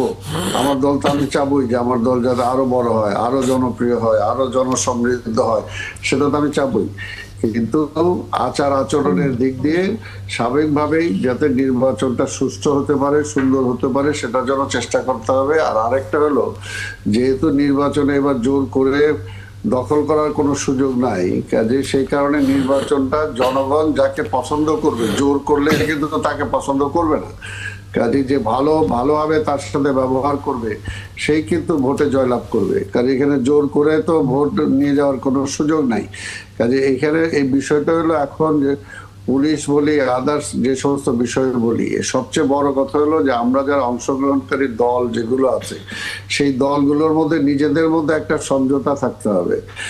আমরা যদি মনে করি যে নিজেরা যে এলাকার ভোট সেন্টারের পরিবেশটা আমরা ঠিক মতো বজায় রাখবো, ভোটের যে সমস্ত নিয়ম কানুনগুলো আছে সেগুলো যদি আমি মেনে চলবো, পাশাপাশি নির্বাচন কমিশন যদি তার দায়িত্বটা ঠিক মতো পালন করে এবং প্রশাসন যদি তার দায়িত্বটা ঠিক মতো পালন করে, তাহলে তো এখানে মেজর সেরকম কোনো ঘটনা হওয়ার কোনো সুযোগ নেই। এইটা আগে থেকেই যদি আমি এই ধরনের একটা মনস্তাত্ত্বিক দ্বন্দ্বে থাকি, তাহলে তো সেই মনস্তাত্ত্বিক দ্বন্দ্বে আমাকে অটোমেটিক্যালি দুর্বল করে দিবে। আমাকে এটা নিজস্ব আমার সাহস নিয়ে, আমার জনগণের উপর নির্ভরশীলতা নিয়ে আমাকে যেতেই হবে, ভোট সেন্টারে যেতে হবে, মাঠে যেতে হবে, আমার নির্বাচনী প্রচার প্রপাগান্ডা করতে হবে। আর যখন নির্বাচন প্রপাগান্ডা প্রচার শুরু হবে তখন তো স্বাভাবিকভাবে পক্ষ বিপক্ষ আসবে, পক্ষে বক্তব্য আসবে, বিপক্ষে বক্তব্য আসবে, এবং সেই সমস্ত বক্তব্যগুলোকে কেন্দ্র করে কিছু কিছু জায়গায় যাতে উত্তেজনার সৃষ্টি না হয়, সেটার জন্য আমাদেরকে একটা টোটাল যে নির্বাচনী যে শিডিউল যেটা আছে বা নির্বাচনী যে আমাদের আচরণ বিধিটা আছে, সেই আচরণ বিধিটা যদি আমরা মেনে চলতে পারি তাহলে তো এগুলো অসুবিধা হওয়ার কথা না। আর আরেকটা কালো টাকার প্রভাব, অবশ্যই কালো টাকার প্রভাব যাতে না আসে সেটার জন্য চেষ্টা করতে হবে। যেমন এখানে তো আমি বলি যে আজকে এটা তো বলা হচ্ছে যে 1-2 উপদেষ্টা আজকে তারা রিজাইন করলো, আগামীকালকে শিডিউল অ্যানাউন্স হওয়ার পরে তাদের রেজিগনেশন কার্যকর হবে। কেন? এটা তো নৈতিকভাবে তারা এতদিন ক্ষমতায় ছিল এবং ক্ষমতায় থেকে তাদের নামে বিভিন্ন পত্রপত্রিকা সব বিভিন্ন জায়গায় বিভিন্ন কিছু আসছে, কাজে এইগুলো তো নৈতিক কারণেই তাদের নির্বাচনে অংশগ্রহণ করা উচিত না, এবং এই ব্যাপারে তো অবশ্যই বক্তব্য থাকা উচিত। এর আগে তো আমরা দেখছি যারা তত্ত্বাবধায়ক সরকার, কারণ এটা একটা ইন্টেরিয়াম গভর্নমেন্ট, আমরা দেখছি ইন্টেরিয়াম গভর্নমেন্টে যারা থাকে তারা নির্বাচনে অংশগ্রহণ করতে পারে না। তারা যদি নির্বাচনে অংশগ্রহণ করতেই হতো তাহলে এনসিপির আজকে যে প্রধান তিনি যখন রিজাইন করে চলে আসলো, দল গঠন করলো, তাহলে তারাও সেই সময় আসতে পারতো। তারা এতদিন ক্ষমতার ভাগাভাগি করে এখন আইসা নির্বাচন অংশগ্রহণ করবে, এটা তো কোনোভাবে নৈতিক হতে পারে না। কাজে অনৈতিক যেটা সেটা সবাইকে বলতে হবে। ঠিক তেমনি ভাবে নির্বাচনী মাঠে যখন আমরা নামবো তখন আচরণ বিধিটা আমাদের সবার জন্য এক হইতে হবে। কে বড় কে ছোট, কে বড় দল কে ছোট দল, কে শক্তিশালী কে শক্তিশালী না, এটা যাতে বিবেচ্য বিষয় না হয়, সেটা আইনের লোকজন যারা আছে তারা যদি সেটা সেভাবে কার্যকর করার জন্য চেষ্টা করে, আর নির্বাচন কমিশন যদি কঠোরভাবে সেটাকে মাঠে প্রয়োগ করার চেষ্টা করে, তাহলে অবশ্যই নির্বাচন, আমরা তো আশা করি ইনশাল্লাহ সুষ্ঠু নির্বাচন হবে। আচ্ছা, আমি এখানে একটু প্রশ্ন করতে চাই সালাম ভাইকে এবং আমাদের মনিরার সামনে দুইজনের জন্য দুইটা প্রশ্ন থাকছে আমার পক্ষ থেকে। সালাম ভাইয়ের কাছে প্রশ্ন হচ্ছে যে সাম্প্রতিক দিনগুলোতে বিভিন্ন পর্যায়ের বহু টক শোতে, সেমিনার, বিভিন্ন জায়গায় আলোচনা, যে সমস্ত আলোচনা হচ্ছে, সেই জায়গায় একটা প্রশ্ন এসে দাঁড়াচ্ছে, গুরুত্বপূর্ণ প্রশ্ন, যে অনেকেরই আশঙ্কা যে বিএনপির পক্ষ থেকে নির্বাচনী পরিবেশটা ঠিক রাখা হবে না, সুষ্ঠু রাখা হবে না, বিএনপির লোকজনের হামলার আশঙ্কা, এই রকম নানা রকমের, অর্থাৎ বিএনপিকে এক রকমের ভয় পাচ্ছে অনেকগুলো দল, জোট, যাই বলেন। এই ভয়টা কেন পাচ্ছে, এই ব্যাপারে কোনো অভয় দেবেন কিনা আপনি, এই প্রশ্ন আপনার কাছে? এটা অভয়ের কিছু না, এটা হলো একটা শুধু বিএনপি কে, মানে বিএনপি যাতে, কারণ আমরা তো দেখছি যারা নির্বাচনের কথা বলছি আমরা 6 মাসের মধ্যে, তখন তো অনেকেই বলছে বিএনপি খালি নির্বাচনের ক্ষমতায় যাওয়ার জন্য, কিন্তু আমরা যে দেশের প্রয়োজনে বলছি সেই জিনিসটা কিন্তু তারা সেটা করে না। এবং বিএনপি তারা প্রকাশ্যে বলছে যে এখন ভোট দিলে বিএনপি ক্ষমতায় চলে আসবে, এই জন্য এখন এত ভোট দরকারটা কি? হাসিনাও যেরকম বলতো যে ভোট কেন দেবো, বিএনপি ক্ষমতায় আসবে এটার জন্য। তাই কাজে এটা হলো যে বিএনপি কে যে কোনোভাবে মানে ক্ষমতার বাইরে রাখার জন্য যে একটা প্রক্রিয়া, সেই প্রক্রিয়ার এটা অংশ। বিএনপি, আমি তো বিএনপি তো আইনের ঊর্ধ্বে না, বিএনপি এখন ক্ষমতায় নাই, বিএনপি তো নির্বাচন কমিশন বা ডক্টর ইউনূস তো বিএনপি করেন না। তাই কাজে এখানে আইনটা যদি ঠিক মতো প্রয়োগ হয়, যেটা যে যদি বিএনপি অন্যায় করে তাহলে বিএনপির বিরুদ্ধে সেটা প্রয়োগ হবে, আর যদি অন্য যে করবে সেটার বিরুদ্ধে প্রয়োগ হবে। আর একটা তো কথা আমি যেটা বললাম যে এখানে সকল রাজনৈতিক দলগুলো নিয়ে মানে নির্বাচনী আচরণের বিধির ব্যাপারে যাতে আমরা সঠিকভাবে পালন করতে পারি, এটা জন্য কঠোরভাবে নিজেদের মধ্যে আলোচনা হওয়া উচিত, যে কোনোভাবেই যাতে। আরেকটা কথা হলো যে বিএনপি এখন নির্বাচন করতেছে আগামী দিনে রাষ্ট্র ক্ষমতায় যাওয়ার জন্য। বিএনপি কেন উগ্রতা দেখাবে? বিএনপি কেন এমন অবস্থা করবে যাতে নির্বাচনটা প্রশ্নবোধক হতে পারে? বিএনপি এমন কেন আচরণ করবে যে নির্বাচনটা পিছিয়ে যেতে পারে? বিএনপির পক্ষ থেকে সেটা করার তো কোনো কারণই নাই, বরঞ্চ অন্যরা করে যাতে বিএনপির কাঁধে সেটা চাপাতে না পারে, সেটার জন্য আমি আইন শৃঙ্খলা রক্ষাকারী বাহিনী এবং নির্বাচন কমিশনকে বলবো যে তারা কঠোরভাবে যাতে নির্বাচন আচরণ বিধি যাতে ফলো করার চেষ্টা করে। জি, অনেক ধন্যবাদ।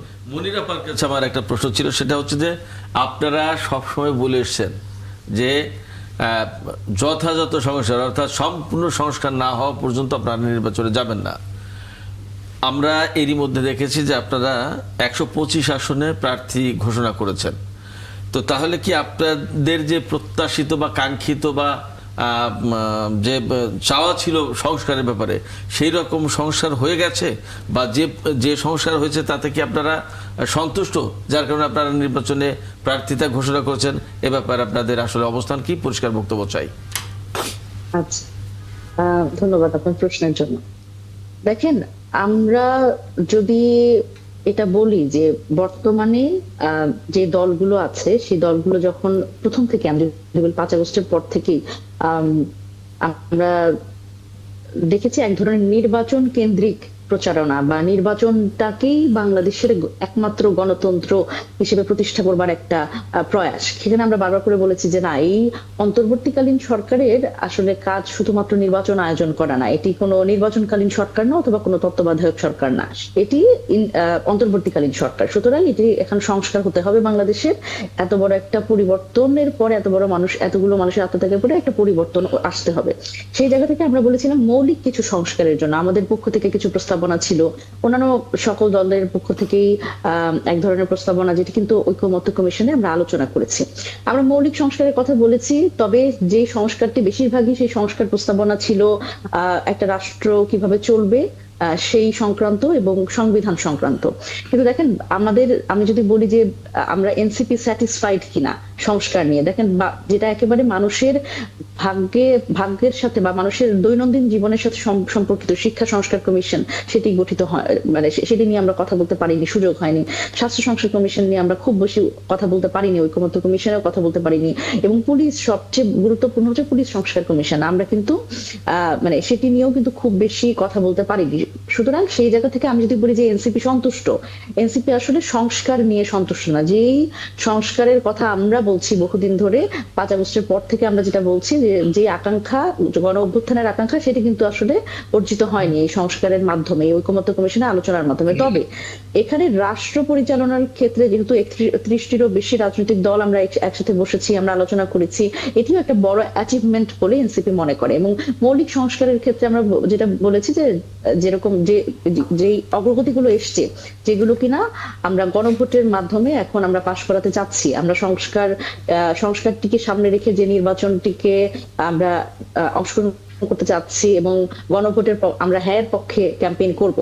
দেখেন আপনি, এটা তো হচ্ছে আমাদের এক ধরনের অবস্থান, এবং আমরা যখন এখন এলাকায় যাচ্ছি আমরা কিন্তু এই গণভোটে হ্যাঁ পক্ষে ক্যাম্পেইন করছি। কিন্তু আমরা যেটা দেখছি অপরাপর যে রাজনৈতিক দলগুলো আছে তারা কিন্তু আসলে এই গণভোট নিয়ে খুব বেশি উচ্চবাচ্য বা কথাবার্তা বলছে না, সেটা সকল ক্ষেত্রে মিডিয়াতে বলেন বা আমরা যদি বলি যে সাধারণ মানুষের কাছে।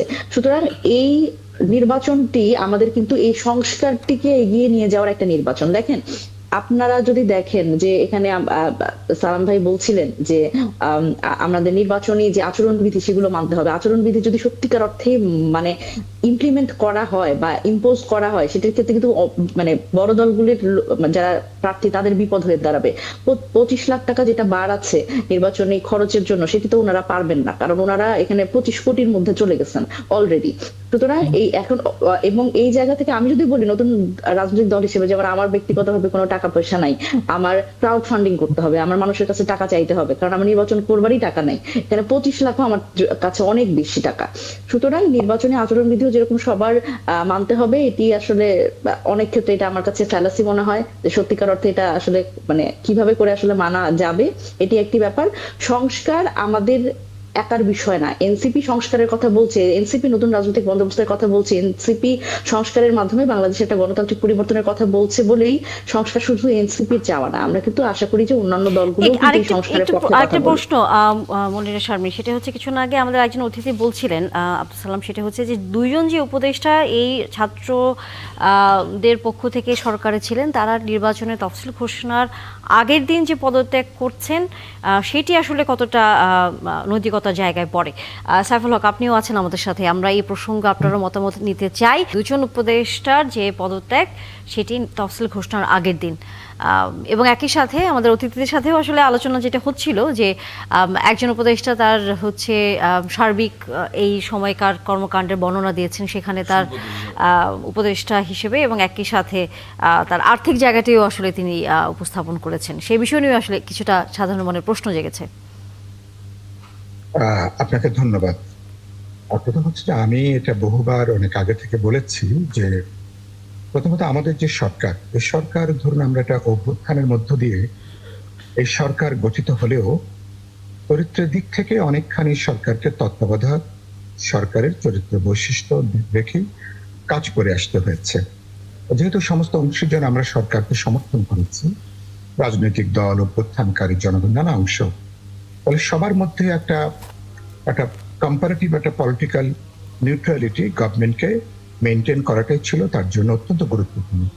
দুর্ভাগ্যজনকভাবে সরকারি পরীক্ষায় খুব বেশি পাশ করতে পারেনি। আমরা অনেক চেষ্টা করার পরেও সরকারকে ভালো পাশ নাম্বার আসলে আমরা কিন্তু দিতে পারিনি। যেসব কারণে সরকার সবচেয়ে বিতর্কিত হয়েছেন, তার মধ্যে যারা আজকে পদত্যাগের ঘোষণা দিয়েছেন, বিশেষ করে একজন সম্পর্কে এটা বহুবার গণমাধ্যমে বহু ধরনের তথ্য কাহিনী, ধরুন সত্য মিথ্যা বা যাই বলি, নানা বিষয় মানে পুষ্পে পল্লবে এটা নানাভাবে এটা কিন্তু বাইরে বেরিয়ে এসছে। ফলে নৈতিক দায়িত্ব নিয়ে অনেক আগেই তার পদত্যাগ করাটা প্রয়োজন ছিল। এবং খুব যৌক্তিকভাবে একটু যেন বললেন, সালাম ভাই বললেন না, একটু যেন বললেন নাকি প্রশ্নকর্তা মনে বললেন যে যখন ধরুন আমাদের তরুণদের নতুন দল তৈরি হয়েছে বা তখন তারা যখন দল করেছেন, যদি দল করতে চাইতেন তখনই তার উচিত ছিল তখন পদত্যাগ করা। তিনি ইতিমধ্যে এত বিতর্কের জন্ম দিয়েছেন, এত প্রশ্নের জন্ম দিয়েছেন যার সঙ্গে আর্থিক অনেকগুলো কেলেঙ্কারির প্রশ্ন যুক্ত হয়েছে। মাত্র সম্প্রতি তিনি যেসব অঞ্চল থেকে নির্বাচনের কথা বলছেন, সেখানে সরকারের টাকার বিরাট বরাদ্দের কথা এটা গণমাধ্যম তারপরে প্রকাশ করেছে। বাংলাদেশের কোন অঞ্চলে বরাদ্দ নেই, হঠাৎ করে এখানে তার একটা বিরাট একটা বরাদ্দ, মানে এর সাথে নির্বাচনে অংশগ্রহণের একটা প্রত্যক্ষ সম্পর্ক বা যোগসূত্রের কথাটাই বেরিয়ে এসছে। সাধারণ মানুষ এগুলো জানে এবং বোঝে। সেদিক থেকে তো তার আজকে এটা তো একটা বড় নৈতিকতার প্রশ্ন দাঁড়িয়েছে।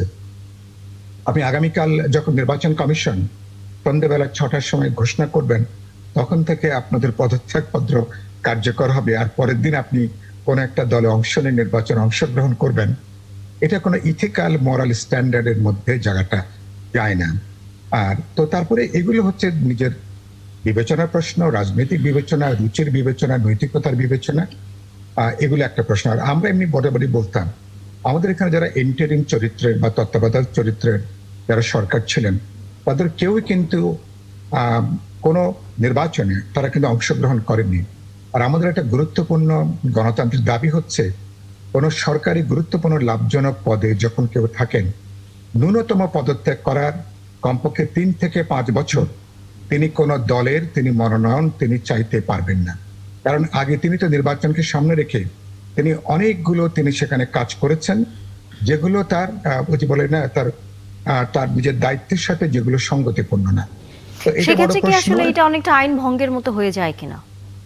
এখন প্রশ্ন যে এটা সরাসরি কোনো আইন হতে এভাবে নাই, তাকে আইনের আওতায় হয়তো আপনি আটকাতে পারবেন না, কিন্তু নৈতিকতার মানদণ্ডে বলেন, ইথিক্যাল মোরাল স্ট্যান্ডার্ড বলেন, অথবা রাজনৈতিক বিবেচনার অর্থে বলেন, এগুলো কিন্তু বড় প্রশ্ন হিসেবে থাকবে। এবং এটা এই প্রশ্ন কেবল মুনিরা শারমিনকে উত্তর দিতে হবে কেন? এই প্রশ্ন যে কোনো মানুষ, যে কোনো সাধারণ মানুষ এটা নিয়ে কিন্তু প্রশ্ন করবে। এটা করার জন্য কোনো রাজনৈতিক দল করার দরকার নেই। মানে এটাকে বলে কনফ্লিক্ট অফ ইন্টারেস্ট। আপনি রাজনীতি করবেন, তাহলে আপনি তো বহু আগেই, 1 বছর আগে কি 6 মাস আগে আপনি রিজাইন করবেন। হ্যাঁ, আমরা একটা বিশেষ অবস্থায়, মানে আমাদের অভ্যুত্থান অংশীজনরা কেউ কিন্তু এ পর্যন্ত সরকারের কোনো অংশীজন হননি, তারা গেছেন, সেটাও একটা বড় অভিজ্ঞতা হয়েছে। কিন্তু এখন এটা করে এটা কিন্তু শুরুতে বড় প্রশ্ন জায়গা তৈরি করবে, এবং এটা ভবিষ্যতের জন্য খুব নেতিবাচক একটা উদাহরণ হিসেবে এটা থাকবে। এবং সরকার নির্বাচন কমিশন যদি স্বচ্ছন্দে তারা যদি এগুলোকে অ্যালাউ করেন, ভবিষ্যতে অনেকগুলো নেতিবাচক উদাহরণ দেখিয়ে অনেক মানুষ যাদের এভাবে নির্বাচন করবার কথা না, তারাও বিভিন্ন দলের কিন্তু টিকিট নিয়ে তারাও তখন কিন্তু নির্বাচনে তারা ঢুকে পড়বেন। তার মানে আমরা যে বলি নির্বাচন সামনে রেখে বহু ধরনের ম্যানিপুলেট করা, এগুলো কিন্তু তার একটা খুব বাজে একটা এক্সাম্পল হিসেবে এগুলো থাকবে। আমরা একটা অবাধ নিরপেক্ষ বিশ্বাসযোগ্য নির্বাচন চাই। আমরা চাই যে সবার জন্য সমান জমিনটা তৈরি হবে। আপনি কাউকে বিশেষ সুবিধা দিচ্ছেন আর কাউকে আপনি সেখান থেকে বঞ্চিত করছেন, তো এটা তো কোনো লেভেল প্লেইং ফিল্ড এটা হলো না। আমি আপনার ওই আগের প্রসঙ্গে একটু কথাটা বলতে চাই, যেটা হচ্ছে যে ইতিমধ্যেই নির্বাচন তো নিশ্চয়ই আমরা অবাধ নিরপেক্ষ হবে এটা আমরা দেখতে চাই। 2 হচ্ছে যে বড় দলগুলোর তাদের নানা ধরনের হেজিমনি থাকে, ইডিওলজিক্যাল, পলিটিক্যাল, কালচারাল, সাংগঠনিক, এলাকাগত আধিপত্য থাকে, এবং সবচেয়ে বড় হলো প্রশাসনিক হেজিমনি থাকে, ফাইন্যান্সিয়াল হেজিমনি কাজ করে, এবং বহুমাত্রায় ক্ষমতার দাপট এর যে নানা মাত্রা, এগুলো কিন্তু কাজ করে। এগুলো আপনি আমাদের মতন সমাজে, আমাদের মতন দেশে হয়তো আপনি কিছু কমিয়ে আনতে পারেন, এগুলোকে রাতারাতি দূর করা খুব কঠিন। এখানে সবচেয়ে গুরুত্বপূর্ণ যেটা আমি মনে করি আগামী নির্বাচনের জন্য গভর্নমেন্টের পলিটিক্যাল উইলটা হচ্ছে সবচেয়ে গুরুত্বপূর্ণ। না, ইলেকশন কমিশনের ফেরেস্তারাও কিন্তু আগামীতে ভালো নির্বাচন করতে পারবেন না। সরকারি যদি একটা পেশাগত নিরপেক্ষতা, তার যদি একটা ডিসাইসিভ ডিসিশন না থাকে, আমরা একটা ফেয়ার প্লে দেখতে চাই। এই ফেয়ার প্লে আপনি খেয়াল করবেন, বড় দলগুলো যারা পরিচিত, তারা যদি কোনো আইন ভঙ্গ করে, অধিকাংশ ক্ষেত্রে এটাকে এড়িয়ে যাওয়া হয়। ছোট দলগুলো যখন ছোট ছোট আইন ভঙ্গ করলেও সেটাকে আমলে নেওয়া হয়। এটা আমার দীর্ঘদিনের, এগুলো আমার অভিজ্ঞতা। তো এগুলোর ক্ষেত্রে ডিপেন্ড করে সরকারের উপরে। আরেকটা হচ্ছে সরকারের পলিটিক্যাল উইলটা কেন বললাম, ডিসি সাহেব, এসপি সাহেব, থানার দারোগা, ফিল্ড লেভেলে যারা ইলেকশনটা করেন, তারা বুঝতে চান সরকার রাজনৈতিক আসলে লক্ষ্যটা কি, উদ্দেশ্যটা কি। তারা যদি বোঝেন সরকার ফেয়ার ইলেকশন চাই, তারাও কিন্তু তাদের চাকরির জন্য, পেশাগত দায়িত্বের জন্য তারাও কিন্তু একটা ভালো নির্বাচনের লক্ষ্যে তারা কাজ করবেন। আর এই জন্য আমি যেটা বলেছি, এটা ইলেকশন কমিশন, সরকার, রাজনৈতিক দল এবং জনগণ জনগণের কনসিয়াসনেসটা অত্যন্ত গুরুত্বপূর্ণ। নানা তৎপরতা থাকবে। ধরুন টাকার খেলাপ, যেটা একটু আগে মুনিরা সাহেব বললেন, 25 লাখ টাকা খরচ করার কথা, এখন 10, 15, 20 কোটি টাকা খরচ করবেন, এবং অনেক দলের প্রার্থীরা নির্বাচনটাকে একটা বিনিয়োগ নয়, একটা ব্যবসা মনে করেন। মনে করেন কোনোভাবে এমপি হতে পারলে, আর যদি সেটা সরকারি দল হয় ভবিষ্যতে, যদি মন্ত্রী হতে পারেন, তাহলে এটা কয়েকশো গুণ এটা কিন্তু তারপর রিটার্ন তিনি আসতে পারেন। এই যে কয়েক দশক ধরে যে চলে আসছে, এবারকার নির্বাচন কমিশন আরপিওতে তারা একটা খুব বাজে কাজ তারা যেটা করেছেন, জামানতের টাকা তারা বৃদ্ধি করেছেন 20,000 থেকে 50,000-এ। সর্বোচ্চ ব্যয় সীমা যেটা প্রকাশ্যে দেখা যায়, এই টাকাটা অনেক গুণ বৃদ্ধি করা হয়েছে। তার মানে একটা টাকার খেলায় যে পর্যবেসিত হবে, তার কিছু নমুনা কিন্তু ইতিমধ্যে আমরা কিন্তু দেখছি। এখন এইসব ব্যাপারে ইলেকশন কমিশন, সরকার সবাই মিলে যদি এক ধরনের, যদি আপনি কঠোর পদক্ষেপ না নেন, অথবা সামাজিক কনসিয়াসনেস যদি আপনি বিল্ড আপ করা না নেন, যে আমি টাকার বিনিময়ে আমি আমার আত্মাকে বিক্রি করব না, আমি আমার ডিগনিটিকে আমি বিক্রি করব না, তাহলে একটা মানুষের একটা সোশ্যাল কনসিয়াসনেস, পলিটিক্যাল তার যে কনসিয়াসনেস, ডিগনিটি বোধ, আমি 500-1000 টাকা নিয়ে আমি 5 বছরের জন্য আমার মর্যাদাকে আমি কোনোভাবেই বিক্রি করব না, এই চেতনা জাগিয়ে তোলাটাই হচ্ছে মনে করি যে কোনো এখনকার আমাদের মতন সমাজের জন্য এটা অত্যন্ত গুরুত্বপূর্ণ। অত্যন্ত আমি গুরুত্বপূর্ণ। আমি দিন শেষে আশা অতিথি করি আপনাকে একটা যে প্রশ্ন আমরা নানা করতে চ্যালেঞ্জ চান। করবো, একটা ভালো নির্বাচন হবে এবং আমরা একটা পলিটিক্যাল গভর্নমেন্টের দিকে, একটা ডেমোক্রেটিক ট্রানজিশনে আমরা হাঁটতে পারবো। জি।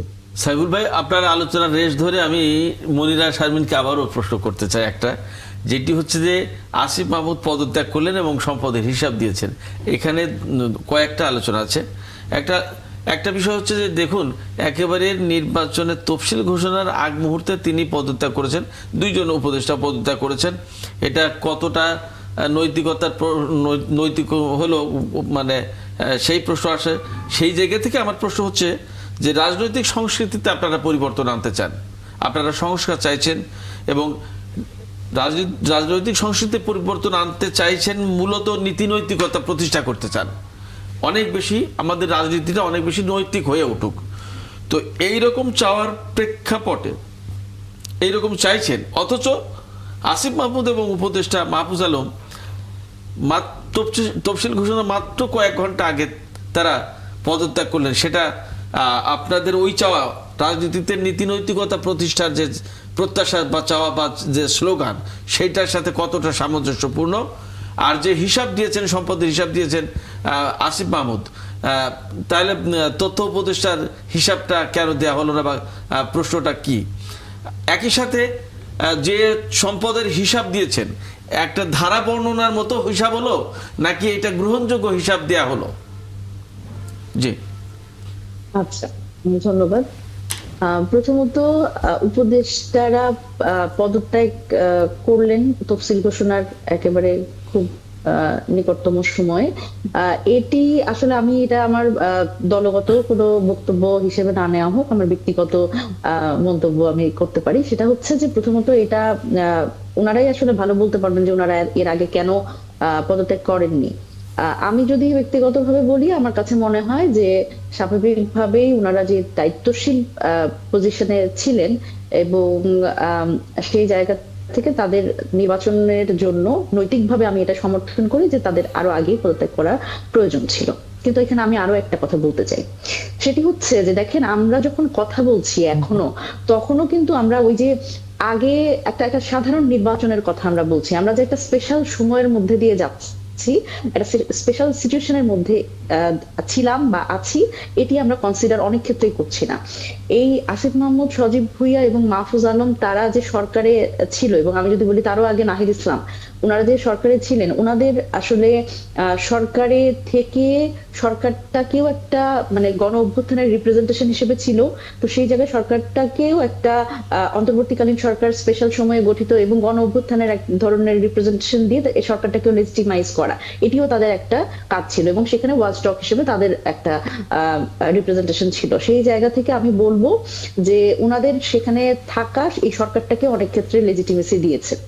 তো এর পরে আসলে যেটা বলবো সেটা হচ্ছে যে তারা পদত্যাগ করে এসছেন। এবং আমি যদি বলি যে এরকম যখন আমাদের নতুন রাজনৈতিক দল, আমি জানি না যে আসলে যে উপদেষ্টা দুজন পদত্যাগ করবেন বা করছেন, তারা হচ্ছে আসলে কোন দলে আসবেন এখনো তো সেটা পরিষ্কার না।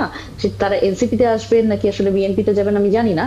তবে তারা যেই দলেই যাক না কেন, এটি তো অবশ্যই যে তারা আগে পদত্যাগ করলে ভালো হতো। কিন্তু এই স্পেশাল সময়ের খাতিরে আমি যদি বলি যে এটি তাদের আসলে সেখানেও একটা দায়িত্বপূর্ণ মানে দায়িত্বশীল আচরণ করতে হয়েছে। এবং আমি আরো গুরুত্বপূর্ণভাবে আরেকটা জিনিস বলতে চাই যে তারা অনেক ক্ষেত্রে তাদের ব্যাপারে এই ধরনের কথা শুনি যে তারা আসলে সরকারের থেকে কিভাবে করে এটা কনফ্লিক্ট অফ ইন্টারেস্টের একটা ব্যাপার হচ্ছে। আমরা তো এটাও দেখেছি যে সরকারের বাইরে থেকেও কোনো দল পুলিশ প্রশাসনে অনেক বড় হোল্ড রেখেছে। এটি তো আমরা দেখছি যে একেবারে বেডরুমে বসে পুলিশ সদস্যকে ডেকে এনে বলছেন যে ফোর্স লাগলে আমাদের বলেন, কোনো অসুবিধা নেই, আমরা সাপ্লাই দিচ্ছি। তো এই ব্যাপারগুলো তো হয়েছে। সেই জায়গা থেকে আমি বলবো যে এটি আসলে সকল এই নির্বাচনী সংস্কৃতি বা আপনি যদি বলেন যে রাজনৈতিক সংস্কৃতি আমরা পরিবর্তনের কথা বলছি, এখানে প্রত্যেকের নৈতিক জায়গা থেকে স্পষ্ট থাকা উচিত এবং রাজনৈতিক দল হিসেবেও ব্যক্তি হিসেবেও সেই জায়গা থেকে তাদের ব্যাপারটা মানে তারা আরো ভালো বুঝবেন যে তারা সামনের দিনে নেতৃত্বে আসতে চাইছেন। এবং আরেকটা ব্যাপার বলতে চাই, আমি জানি না, আমি ইনফরমেশনটা যে অ্যাটর্নি জেনারেল, আমি তো যতদূর জানি তিনি পদে থেকেও তো বোধহয় বিএনপির পক্ষে নমিনেশন চাইছিলেন এবং তিনিও বোধহয় কোনো একটি পদে থেকে নির্বাচন নিয়ে প্রচারণার মধ্যেও গেছেন। তো আমি জানি না শেষ পর্যন্ত আসলে কি হয়েছে। তো এটি আসলে প্রত্যেকে দায়িত্বশীল জায়গায় সরকারের থেকে এই ধরনের কাজ আমি ব্যক্তিগতভাবে খুব বেশি সমর্থন করি না সুযোগ নিয়ে আসলে। নিশ্চয়ই মোহাম্মদ আব্দুল সালাম, প্রসঙ্গ আসলে আমাদের এখানে শেষ করতেই হবে, তারপরেও শেষ মন্তব্য আপনার কাছে একটু জেনে নিতে চাই। সেটি হচ্ছে যে সামনের দিনগুলোতে আমরা নির্বাচনের প্রচারণার ক্ষেত্রে যে কথাগুলো সবসময় সাধারণ মানুষের পক্ষ থেকে বারবারই আসছে যে তারা সকল দলকে, শুধু রাজনৈতিক দল হিসেবে বিএনপি না থেকে শুরু করে সকল দলের কাছে তারা প্রত্যাশা করে এমন কোনো তারা আচরণ বা এমন কোনো বক্তব্য হয়তো দেবে না যেটার কারণে এক ধরনের বিভেদ, এক ধরনের সংঘাতপূর্ণ একটা অবস্থা তৈরি হয়।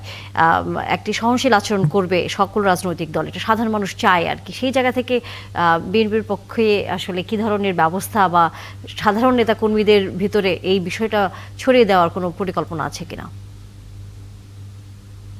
দেখেন, এটা কিন্তু পরিষ্কার 5ই আগস্টের পর থেকে বিএনপি কিন্তু অনেক উস্কানির মুখেও কিন্তু ধৈর্যশীল ভাবে দায়িত্বশীল আচরণ করে আসতেছে, দায়িত্বশীল বক্তব্য দিয়ে আসতেছে। এটা একটাই কারণ যে বিএনপি ক্ষমতায় নাই, বিএনপি রাষ্ট্র পরিচালনায়, কিন্তু বিএনপির তো একটা দায় আছে, তাই না? 5ই আগস্টের পরে দেখেন যে এই দেশে তো রক্তের হোলি খেলার বয়ে যাওয়ার বড় উচিত ছিল বা অবস্থা ছিল সেই সময়।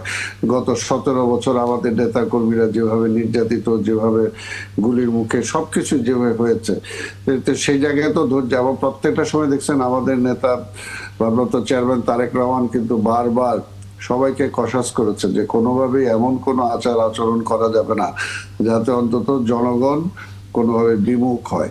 সেই দিক দিয়ে আমি যেটা বলবো যে এখন দায়িত্বটা হলো বর্তমান সরকারের এবং নির্বাচন কমিশনের। এখানে আমি বলবো যে আমার বোন যেটা বলছে যে এখানে বড় দল ছোট দল বলতে কিছু নাই। এখন এখানে প্রার্থী বিবেচনা করতে হবে। প্রার্থী যে 300 বা 300 আসনে প্রার্থী যারা হবে, সেখানে যদি কোনো প্রার্থী কোনো অসদাচরণ করে, কোনো যদি কালো টাকার বিনিময় দিয়ে বা তারপর টাকার মাধ্যমে সে প্রভাব বিস্তার করার চেষ্টা করতে পারে, যদি সেগুলো করে তাহলে অবশ্যই তার বিরুদ্ধে যে ব্যবস্থা নেয়ার সেটাকে একদম কঠিনভাবে সেই ব্যবস্থাটা নিতে হবে। এখানে বড় দল ছোট দল বলতে কিছু নাই, এখানে সব সমান, প্রার্থী সবাই সমান। কাজে প্রার্থী সবাই যাতে সমান সুযোগ সুবিধাটা পায়, সেই সমান সুযোগ সুবিধাটা নিশ্চিত করতে হবে। আমি তো প্রথমে বললাম, যেহেতু এখন যে সরকারটা আছে ক্ষমতায়, সে তো আর সে আবার ভবিষ্যতে ক্ষমতায় যাওয়ার জন্য সেখানে নির্বাচন অংশগ্রহণ করছে না। কাজে সে নিরপেক্ষ আচরণ করবে, তার নিরপেক্ষ ভূমিকা থাকবে। কাজে এখানে প্রশাসন কোনোভাবেই তার নিরপেক্ষতা হারাবে না, এটাই আমরা আশা করি। এবং সেই আস্থাটা কি আসলে আপনারা রাখছেন কিনা সরকারের উপর যে তারা নিরপেক্ষ আচরণ করবে? যে আচরণ বিধি আছে, সে আচরণ বিধি যাতে পুরোপুরি মেনে চলা যায়, সেটার জন্য নির্বাচন কমিশনকে সেই দায়টা নিতে হবে। হ্যালো, নির্বাচন কমিশন সেই দায়িত্বটা নিয়ে, সেই সাইফুল হক, দায়িত্বটা নিয়ে যদি তারা সেটা পালন করার একেবারেই চেষ্টা করে, শেষ মন্তব্যটা তাহলে আপনার কাছ আমরা থেকে আশা নিতে করি চাই, যে সেটি হচ্ছে যে ঘরে ঘরে সরকারের উপর আপনারা আস্থা রাখতে পারছেন কিনা, কারণ আইন শৃঙ্খলা পরিস্থিতি নিয়ে নানা ধরনের কথা এর আগেও হয়েছিল। এখন যেহেতু নির্বাচনের অনেক কাছেটার সময় আমরা চলে এসেছি, কি মনে হয় যে সেই আস্থা রাখার মতো অবস্থা তৈরি হয়েছে কিনা এখনো? আসলে আমি প্রফেসর ইউনূসের কত মাস আগে যখন ওনাদের সঙ্গে দেখা হয়েছে গণতন্ত্র মঞ্চ, আমি ওনাকে বলেছি যে আমরা মাঝ নদীতে আমরা মাছি বদলাতে চাই না। আমরা বলেছি আপনার সরকার নিয়ে আমাদের সমালোচনা আছে, আপত্তি আছে, নানা দুর্বলতা ব্যর্থতা নিয়ে প্রশ্ন আছে, কিন্তু আপনাদের আন্তরিকতা, আপনারা যেটা আন্তরিকভাবে কাজ করতে চান এটা নিয়ে কোনো প্রশ্ন নেই। তো সেদিকে আমরা বলেছি যে আমরা সরকারের অধীনেই, আমরা সরকারের কর্তৃত্বে আমরা আগামী জাতীয় নির্বাচন করতে চাই। আমি যেটা বলেছি, কিন্তু সরকারের মধ্যে আমি থাকে না অনেকগুলো সরকার যেন প্যারালালি কাজ করে, মানে উপদেষ্টাদের সরকার, ব্যুরোক্র্যাটদের সরকার, আগে বলতাম যে ছাত্র তরুণদের একটা প্যারালাল সরকার, এখন অনেকগুলো সরকার কাজ করে। মানে আমরা বলেছি আমরা তো কেবলমাত্র প্রফেসর ইউনূসের একটা সরকারের অধীনেই আমরা আসলে জাতীয় নির্বাচনটা দেখতে চাই। আমি মনে করি গভর্নমেন্টের পলিটিক্যাল উইলটা, আমি সবসময় অপটিমিস্টিক মানুষ, আমি আশা রাখতে চাই, কিন্তু গুরুত্বপূর্ণ হচ্ছে যে পলিটিক্যাল পার্টিগুলো তারা যে রাজনৈতিক সংস্কৃতি, আমরা প্রতিযোগিতা করব, বিতর্ক করব, কিন্তু বিতর্কটা যাতে একটা রাজনৈতিক সহিংসতার জবরদখলে পর্যবেসিত না হয়, এটা খুব গুরুত্বপূর্ণ। সেই প্রত্যাশাই আসলে আপনারা করছেন, জি, এবং জি, আমরাও হ্যাঁ, সাধারণ সেই মানুষ যারা প্রত্যাশা রয়েছে আমরা আমরাও রাখতে আসলে চাই। রাজনৈতিক দলগুলোর কাছ থেকে একই রকম আচরণ আসলে প্রত্যাশা করি যে সামনে নির্বাচনকে ঘিরে কোনো ধরনের সহিংস কোনো অবস্থা তৈরি হবে না, যে যার মত প্রকাশ করতে পারবে। ধন্যবাদ আপনাদের সবাইকে, আজকে ৭১ জার্নালে সময় দিয়েছেন। আগামীতে আবারও কথা হবে, কারণ যতই নির্বাচনের সময় আগাবে ততই আসলে এই আলোচনাগুলো চলতেই থাকবে। সেই আলোচনা শেষ করবার আগে আমরা একটু দেখে আসতে চাই আগামীকাল আপনার হাতে যে পত্রিকাগুলো পৌঁছে যাবে তারা কি সংবাদ শিরোনাম করেছে। দৈনিক ইনকেলাব, তারা বলেছে কাঙ্ক্ষিত ভোটের ঘোষণা আজ। এরপর আছে খবরের কাগজ, তারা বলছে ভোটের তারিখ জানা যাবে আজ। এই খবরই আসলে সবচেয়ে বেশি। এরপর সংবাদ প্রতিদিন, নির্বাচনের পথে দেশ।